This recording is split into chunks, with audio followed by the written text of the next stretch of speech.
The Veronicas were a big breakout pop act in the 2000s and had a sizable industry push, but unfortunately due to label troubles they got lost in the shift of the music industry.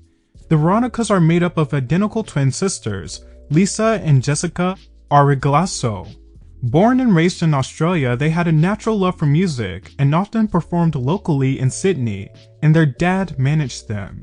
In 2001, they began to officially record music, and they came to be known as the Twins. They were eventually discovered and signed to a publishing deal, which led them to being able to work with some of the world's biggest producers and songwriters.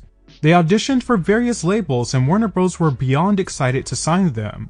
At the age of 20, they officially signed a $2 million record deal with Warner Records in the US, one of the biggest deals in history for an Australian artist. They decided to change their name to the Veronicas because they didn't want their brand to center around being twins, the name apparently being inspired by the 1988 movie Heathers. The duo's debut single Forever, produced and written by Max Martin and Dr. Luke, was released in 2005, which was compared to another Martin and Luke creation, Since You've Been Gone, by Kelly Clarkson. The song was pretty much an instant hit in their home country of Australia, and was later re-released to top 20 success in the UK in the year of 2009. Their second single, Everything I'm Not, was even better than their first. Another Martin and Luke creation, it has a masterfully engineered sing-along chorus. Their debut album, The Secret Life of, was eventually released in 2005. It cemented them as a phenomenon in Australia, so much so that they won Best Pop Release at the ARIA Awards for the album. The album was warmly received, and it's a collection of catchy 2000s pop rock geared more towards a younger audience, with hints of their sassy personality. I think anyone that's a fan of that 2000s Max Martin and Dr. Luke sound and pop rock from that era will at least find something to enjoy in this record. Their international and artistic breakthrough would really come through on their sophomore album, Hook Me Up, which was released in 2007. They teamed up with producer Toby Gad and famed writers such as Billy Steinberg, known for writing hits like Madonna's Like a Virgin.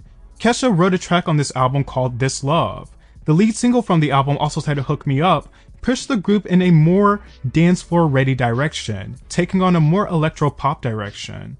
The song is just about wanting to have fun. The song went #1 in Australia, but it's their second single, Untouched, that they are most known for, and the song that has become their signature.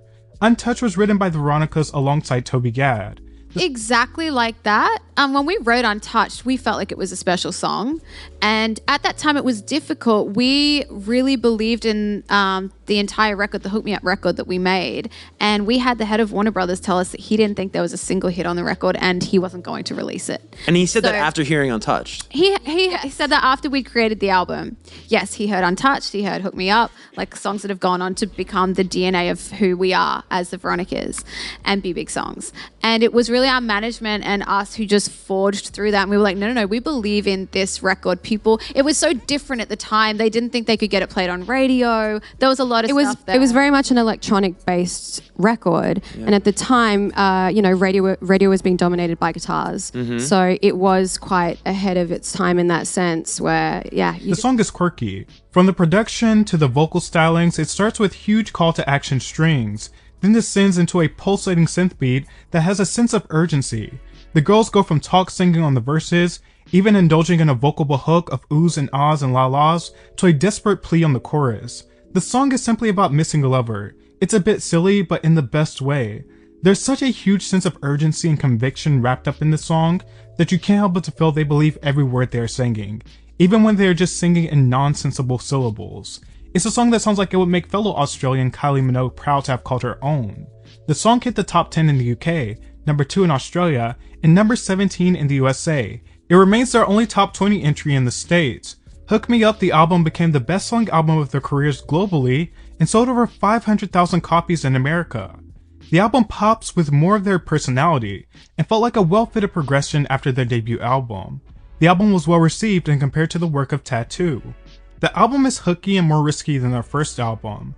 Around this time in their career, one half of the duo, Jessica, began to get some questioning from the media about her sexuality after she was linked with actress Ruby Rose, but still refused to formally come out and was deemed a fake lesbian. Later, Jessica insisted that she just wanted to be herself and was still coming to terms with her own sexuality, and felt hurt by the remarks made against her at this point in her career. Their song Take Me on the Floor, taken from the Hook Me Up album, toys with same-sex attraction, as the girls proclaimed they want to kiss girls and boys. Jessica now identifies as sexually fluid.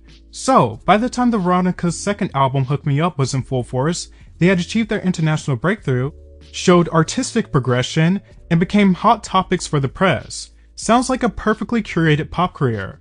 But then everything just stopped. According to the girls, they were shelved by Warner. Taken from an interview by The Guardian, they blamed the changing industry of the late 2000s that left their label in a state of flux and without a steady A&R manager.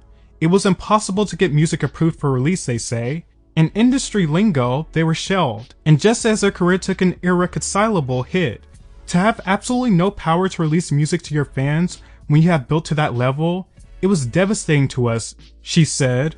Their third album, initially titled Life on Mars, experienced constant delays, changes, and was ultimately shelved. The pair had to write a letter to the CEO of Warner to get released from their deal. They inked a deal with Sony Music shortly after being released from the deal. The lead single from the album, You Ruin Me, went #1 in Australia for 3 weeks and top 10 in the UK. Jessica celebrated this #1 by tweeting "Surprise, bitch" at Warner Records, the label that had shelved them. The album was met with great success in Australia, going platinum. But after the success of the album, they once again took a break, allegedly due to some personal tension. 2017 is documented as the year that they barely talked to each other and spent a lot of time apart. Even though they're shy to talk about it present day, it's been rumored that it has to do with Ruby Rose and Jessica's breakup. I was in a relationship that wasn't good for me. I became very isolated.